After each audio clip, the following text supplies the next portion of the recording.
जय श्री कृष्णा। माघ मास शुक्ल पक्ष की जया एकादशी का महात्म्य। युधिष्ठिर ने पूछा, भगवान, आपने माघ मास की कृष्ण पक्ष की छठी एकादशी का वर्णन किया। अब कृपा करके यह बताइए कि शुक्ल पक्ष में कौन सी एकादशी होती है, उसकी विधि क्या है तथा उसमें किस देवता का पूजन किया जाता है। भगवान श्री कृष्ण बोले, राजेंद्र, बतलाता हूँ, सुनो। माघ मास के शुक्ल पक्ष में जो एकादशी होती है उसका नाम जया है। वह सब पापों को हरने वाली उत्तम तिथि है। पवित्र होने के साथ ही पापों का नाश करने वाली है तथा मनुष्य को भोग और मोक्ष प्रदान करती है। इतना ही नहीं, वह ब्रह्म हत्या जैसे पाप तथा पिशाचत्व को भी विनाश करने वाली है। इसका व्रत करने पर मनुष्य को कभी प्रेत योनियों में नहीं जाना पड़ता। इसलिए राजन, प्रयत्न पूर्वक जया नाम की एकादशी का व्रत करना चाहिए। एक समय की बात है, स्वर्गलोक में देवराज इंद्र राज्य करते थे। देवगण पारिजात वृक्षों से भरे हुए नंदन वन में अप्सराओं के साथ विहार कर रहे थे। 50 करोड़ गंधर्वों के नायक देवता इंद्र ने स्वेच्छा अनुसार वन में विहार करते हुए बड़े हर्ष के साथ नृत्य का आयोजन किया।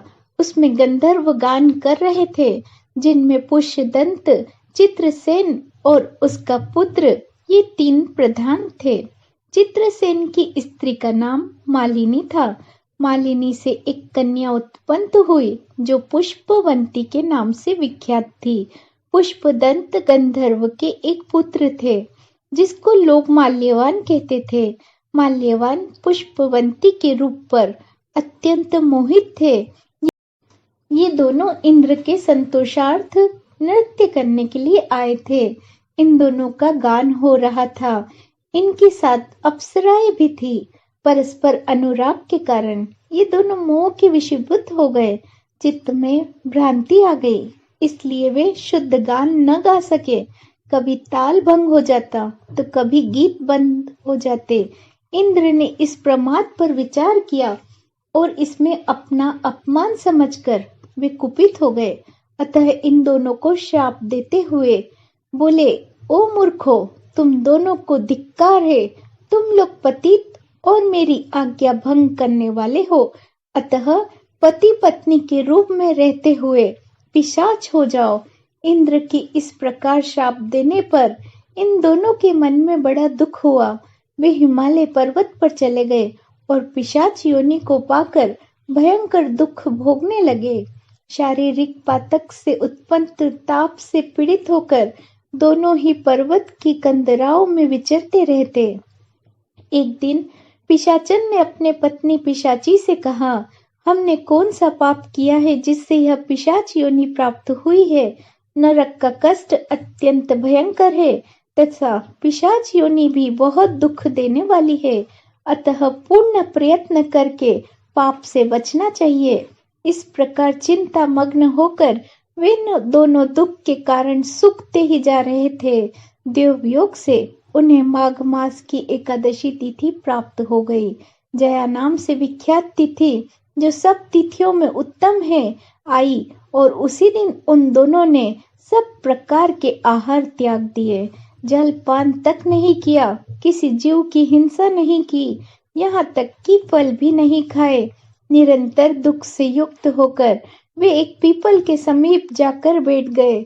सूर्यास्त हो गया। उनकी प्राण लेने वाली भयंकर रात उपस्थित हुई। उन्हें नींद नहीं आई।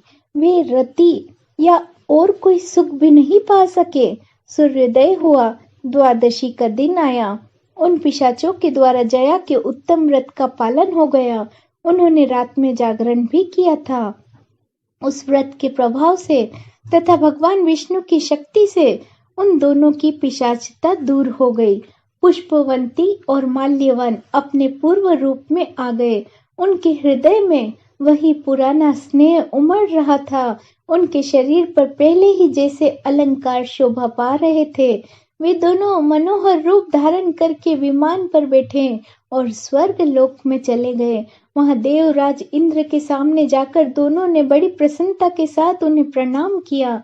उन्हें इस रूप में उपस्थित देखकर इंद्र को बड़ा विस्मय हुआ।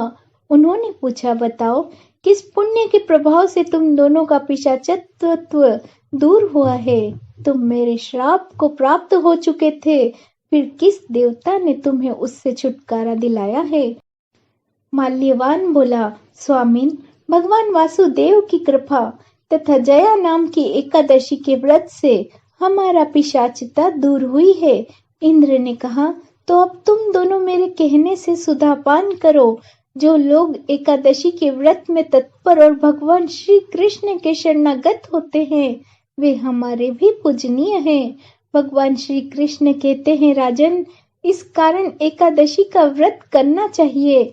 नृपश्रेष्ठ, जया ब्रह्म हत्या का पाप भी दूर करने वाली है।